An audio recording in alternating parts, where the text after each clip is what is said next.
Harold Iman, spécialiste géopolitique sur BFM TV, nous a rejoint en plateau. Harold, mort ou pas mort, Abu Zaïd est la cible de l'armée française depuis le début de l'opération au Nord Mali.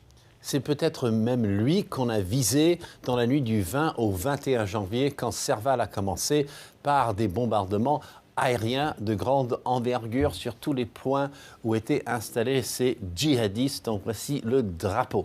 Et Abu Zaïd, lui, est le chef d'Aqmi Al-Qaïda au Maghreb islamique. Et cette organisation n'est qu'un dérivé, en fait, d'organisations islamistes qui avaient commencé dans la guerre civile algérienne au début des années 90. Donc ça remonte à très très loin.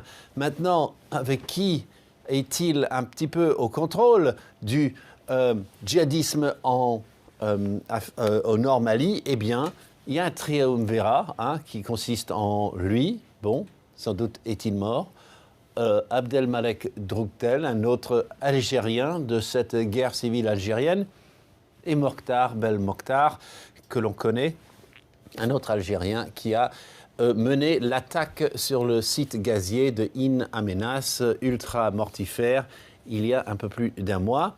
Et à eux trois, ils formaient vraiment le noyau dur de Aqmi Al-Qaïda au Maghreb islamique. Mais voilà que les Français et les Tchadiens sont entrés les pourchasser, surtout dans cette zone de l'Adrar, des Iforas, où ils se cachent, mais où ils sont repérés et où ils sont bombardés, attaqués même à l'infanterie à pied.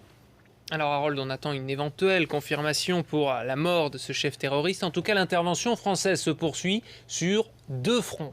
Oui, alors on parle de l'Adrar des Iforas, c'est-à-dire cette zone très touareg par son peuplement, mais Aqmi est très peu touareg, il faut le dire. Eh bien, il y a cette partie-là et cette partie-là, le front de Gao. Et là, Gao, c'est essentiellement le fief du Mujao, le mouvement pour l'unicité, le djihad en Afrique occidentale, qui lui n'est pas vraiment arabe, n'est pas vraiment touareg. Il y a plein d'autres ethnies dans cette partie du Mali et comme partout en Afrique d'ailleurs. Et eux s'accrochent et eux s'accrochent.